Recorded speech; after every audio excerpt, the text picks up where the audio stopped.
Before cloud जर तुम्हाला server पाहिजे असेल, तर आधी तुम्हाला बाय करावं लागायचं. नंतर इन्स्टॉल, त्यानंतर मेंटेन इट आणि ओल्ड झालं तर त्याला रिप्लेस करावं लागायचं.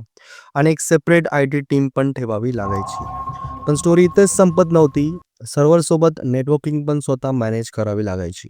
IP addresses, switches, firewalls, connection सगळं मॅन्युअली करावं लागायचं. Database, installation, backup, performance, security सगळं आय-टी टीमवर. युजर मॅनेजमेंट पण इझी नव्हतं. कोण लॉग इन करू शकतो, कोण डेटा ॲक्सेस करू शकतो, कोण ॲडमिन आहे, सगळं मॅन्युअली कंट्रोल व्हायचं. आणि हे सगळं एकाच वेळेस हँडल करायचं. And you often ended with this. Simple example बघूया. समजा तुमची एक ऑनलाईन शॉपिंग वेबसाईट आहे. जानेवारीपासनं तर ऑक्टोबरपर्यंत वेबसाईटवर रेग्युलर ट्रॅफिक असतो. दिवसात साधारण 1 ते 2,000 युजर्स वेबसाईट व्हिजिट करतात. त्यासाठी तुम्ही 2 सर्व्हर्स डिप्लॉय केलेले आहे.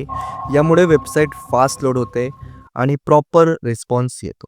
कुठलाच लॅग येत नाही. Everything looks perfect. पण आता नोव्हेंबर येतो आणि नोव्हेंबर म्हणजे black Friday sale. What is black Friday sale? Black Friday sale म्हणजे तो एक दिवस ज्या दिवशी ह्यूज डिस्काउंट्स असतात.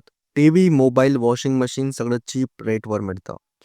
पूर्ण वर्ष कस्टमर सेलसाठी वेट करतात आणि जेव्हा सेल लाईव्ह होते, लाखो युजर्स एकाच वेळेस वेबसाईट ओपन करतात. आता इमॅजिन करा तुमची वेबसाईट जी 2 सर्व्हर चालू होती, अचानक 10x ट्रॅफिक येतो. सीपीयू युटिलायझेशन 60% पासनं 70%, 90% ते 120% पर्यंत जातं. यामुळे वेबसाईट स्लो होते, पेज लोड होत नाही, कार्ट पेज ओपन होत नाही आणि लास्टला वेबसाईट क्रॅश. कस्टमर फ्रस्ट्रेट होतात, सेल मिस होतो आणि ब्रँड इमेज डाऊन होते. नेक्स्ट टाइम असं नको व्हायला म्हणून कंपनी काय करतात, वर्स्ट केस समजून 4 सर्व्हर बाय करतात. मग होतं काही असं, ब्लॅक फ्रायडे सेलला वेबसाईट स्टेबल राहते आणि सेल स्मूथली कंप्लीट होतो. पण आता एक इम्पॉर्टंट प्रश्न येतो, ब्लॅक फ्रायडे सेल पूर्ण वर्षातून फक्त 1 ते 2 दिवस असतो. मग बाकी जानेवारीपासून तर ऑक्टोबरपर्यंत काय होतं? ते 4 सर्व्हर्स चालू तर असतात, पण ट्रॅफिक कमी असतो. सीपीयू युसेज लो असतो.